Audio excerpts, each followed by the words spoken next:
The website didn't ask for my location. It already knew it. I was sitting alone at 2:47 in the morning, staring at my laptop. Nothing about the room felt threatening. My curtains were closed. My phone was charging beside me. The house was silent. Then the black screen changed. City, redacted. Neighborhood, redacted. Building, confirmed. I stopped breathing. The next line appeared. Room, bedroom. I checked my browser permissions. Location access was disabled. I hadn't entered my address. I hadn't even told the website my name. Then a message appeared in white text. You are not alone. I slammed the laptop shut. For 3 seconds, nothing happened. Then my phone buzzed. A notification from the website appeared on my locked screen. I almost deleted everything after that. I almost convinced myself it was malware, a prank, anything except what I suspected. But I'm telling you because someone else may have found it. And the strangest part was what it knew about my room that no website should have been able to see that a few hours earlier. I was doing what I usually did when I couldn't sleep. Scrolling through darker corners of the internet. I was on a Reddit thread about websites that didn't appear in search results. Most comments were jokes, fake links, or people pretending they'd discovered some government secret. Then someone posted a URL with half the characters censored. Don't open this unless you're willing to follow the rules. I clicked the comment. It vanished. I refreshed the thread. Nothing. The account was gone too. That should have been enough to make me close my laptop. Instead, I copied the visible part of the URL and started guessing the missing characters. After 10 minutes, I got lucky. The page loaded. There was no creepy music, no disturbing image, nothing dramatic. Just a black background, plain white text, and a counter at the bottom. Visitors, 18. I sent the link to my friend. Dude, that's either malware or the world's worst website. Probably both. I laughed, but then the counter changed. I hadn't refreshed. I watched it change again. Then 21. My cursor was still. I checked the page source, thinking maybe the counter was animated. It wasn't. The numbers were increasing like people were entering the site at that moment. Then the page went blank. One sentence appeared in the center. Welcome back. I stared at it for a long time. I had never visited that website before. I clicked around the homepage, expecting the usual nonsense you find on obscure websites. Instead, there were 5 categories: people, places, deaths, observers, visitors. I should have closed the tab.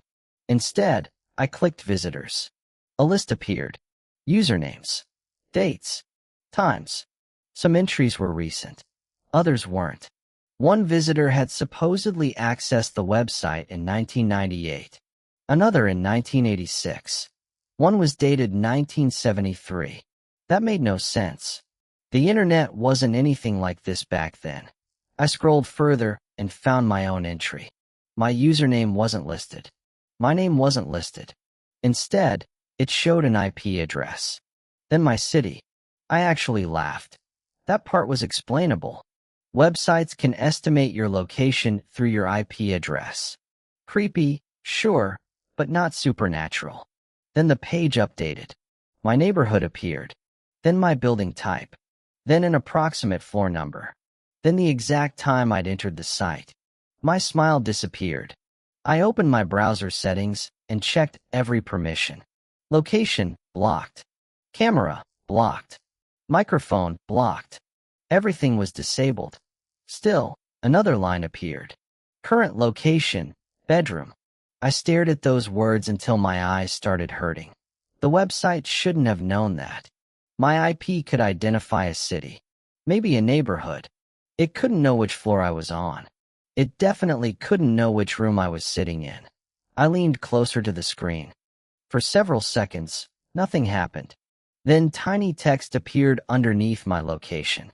If you are seeing this, you are already inside. I felt something cold settle in my stomach. Inside what? The website? The house? Something else? I didn't know. And before I could click anything, I heard a soft movement outside my bedroom door. Not a knock, not footsteps, just the slow sound of something shifting against the floor. I stopped breathing. The website had gone completely silent that I turned around. Nothing. The bedroom door was still closed. My closet was dark. The chair in the corner had the same pile of clothes I'd left there that morning. I laughed, but it came out thin and nervous.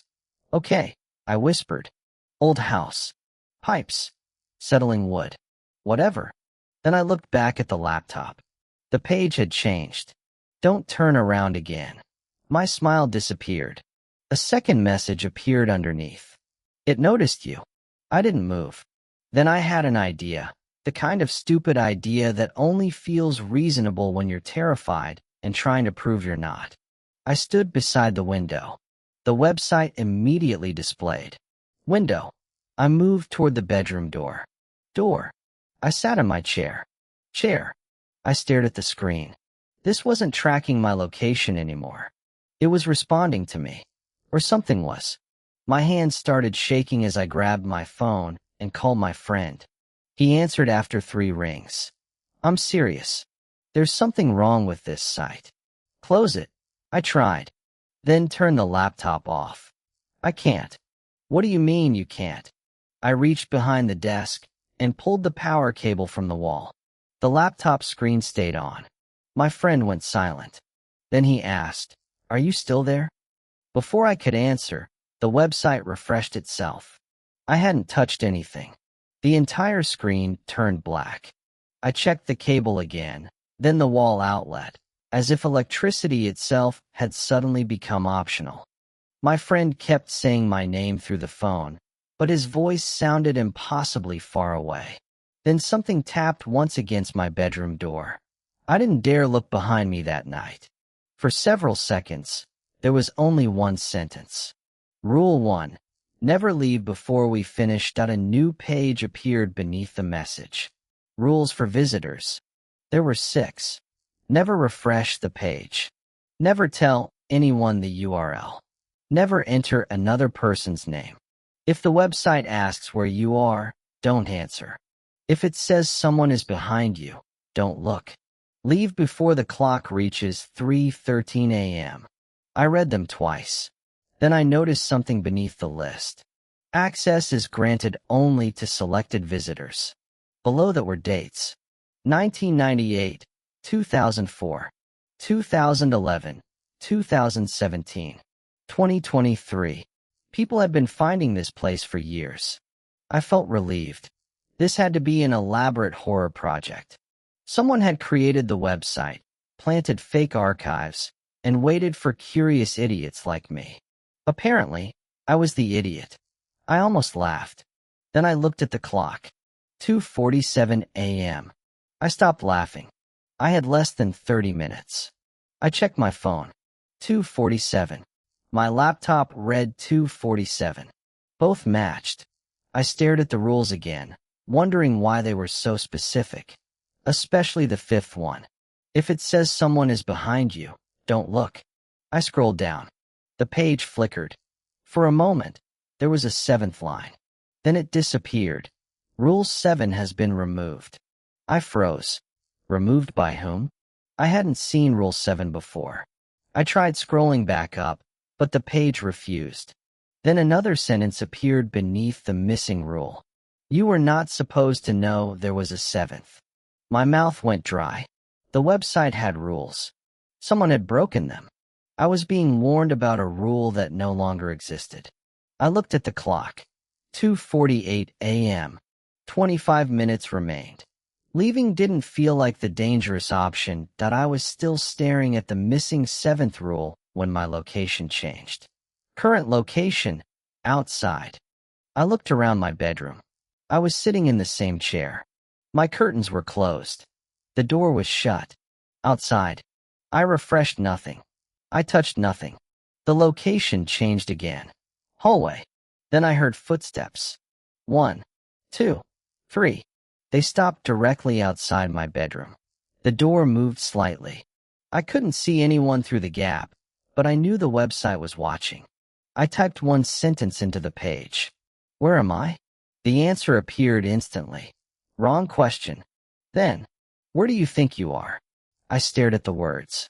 The website wasn't tracking me anymore. It was describing a different version of my house. I stood up. The location changed. Bedroom. I stepped toward the door. Hallway. I stopped. Bedroom. I took another step. Hallway. It was like the website couldn't decide where I belonged. Then the door creaked open another inch. I backed away. The screen changed. Don't go that way. A second message appeared. Wrong direction. I looked toward my window. For years, that room had been the safest place I knew. Suddenly the window looked like an entrance. The door looked like a trap. Even the walls seemed unfamiliar. My own house had become a maze, and the website was the only thing giving me directions. That was the part that terrified me most, because I no longer knew whether the website was trying to keep me safe or guide me somewhere. I checked the clock. 3:06 a.m. 7 minutes remained. I didn't turn around. Whatever the website meant by that message, I already knew one thing. I didn't want to find out not yet. The screen flickered once. Then it displayed a location I couldn't explain. Behind you. I found the archive by accident. A tiny link had appeared beneath the rules. Previous visitors. I clicked it. Hundreds of usernames filled the screen, each followed by a date and a final message. Most were meaningless. Some simply said gone. Others said nothing. Then I saw one I recognized. The username belonged to someone from an old horror community I'd followed years ago. Their final message was simple. If you're reading this, IT found you too. My stomach tightened. If you've been around this channel for a while, you might recognize the name. I'd seen that username mentioned in old posts about strange websites, deleted accounts, and people who supposedly vanished without explanation. At the time, I thought those stories were exaggerated. Now I wasn't so sure. I started scrolling faster. Different websites, different usernames, different years. But the same phrases kept appearing. It knows where you are. Don't answer it. I shouldn't have clicked. These weren't separate stories. They were connected. Maybe the disappearances we'd always treated as internet legends weren't legends at all. Maybe those people had found the same network. Maybe this website was only one doorway. Then the archive refreshed itself. A new entry appeared at the top. The timestamp was 30 seconds ago. I stared at the username. It was mine. Underneath, it was a message. Visitor status, active. Then another line appeared. Last location, bedroom. I stopped breathing. The clock on my laptop changed. 3:10 a.m. 3 minutes remained. And beneath my name, something began typing to AT exactly 3:13 a.m. The clock on my screen changed. The website stopped loading. Then, suddenly, the page went completely white. For a few seconds, I thought it had crashed. Instead, a new page appeared. There was nothing on it except a single question. Where are you? I stared at it. I didn't type anything. A few seconds passed. Then the question disappeared. Where are you really? My stomach tightened. Before I could move the mouse, an image appeared beneath the words. It was a photograph of my house. Not an old photograph. It looked live. The angle was wrong, too. Someone had taken it from the street, facing directly toward my bedroom window. I looked away from the monitor and toward the glass. Nothing. Just the empty street. I looked back. The image had changed. The figure was closer. A dark shape stood near the sidewalk. I blinked. The photograph updated again. Now it was halfway across the yard. Then closer. Then closer. My breathing became shallow. Another update. The figure was standing directly outside my window. I froze. There was no sound from outside. No footsteps. No movement. But the photograph showed something standing there. Then the website displayed one final line. It knows where you are. I stared at the words, unable to breathe. And then I understood. The website wasn't showing me where I was. It was showing me where something was going. And whatever it was coming straight toward me. And it had already crossed the distance between the photograph and my window. By now, I understood what the website was doing. It wasn't a website. It was a tracking system, but not for people in the normal sense. It was tracking something that didn't exist in our physical space, something that could only be located through the people who discovered the site. And then I realized something worse. None of us had found it by accident. The website was finding people who were already being watched. That explained the location tracking. It wasn't trying to find victims. It was trying to determine which reality we were currently in. A new message appeared on the screen. Location confirmed. I couldn't breathe. Then another line appeared. Subject found. That's when I understood. The website had never been watching me. It had been helping something else find me. Before I could move, the laptop screen suddenly went completely black. I survived that night. At least, that's what I told myself. The first thing I did was delete the browser, then my search history, then every file I could find connected to that website. I even threw the laptop away. For several days, nothing happened. No strange messages. No photographs. No impossible locations. Eventually, I convinced myself there had been an explanation. Malware. An elaborate prank. Maybe I'd simply been exhausted enough to imagine things that weren't there. Then, one night, my phone vibrated. A notification appeared. No app name. No sender. Just a link. I recognized the URL immediately. My hands went cold. I didn't touch it. Then the notification changed. Current location, home. A second message appeared beneath it. We know you moved. I haven't searched for that website since. And I'm begging you, don't search for it either. Because if you found this story because someone sent you the link, don't click it.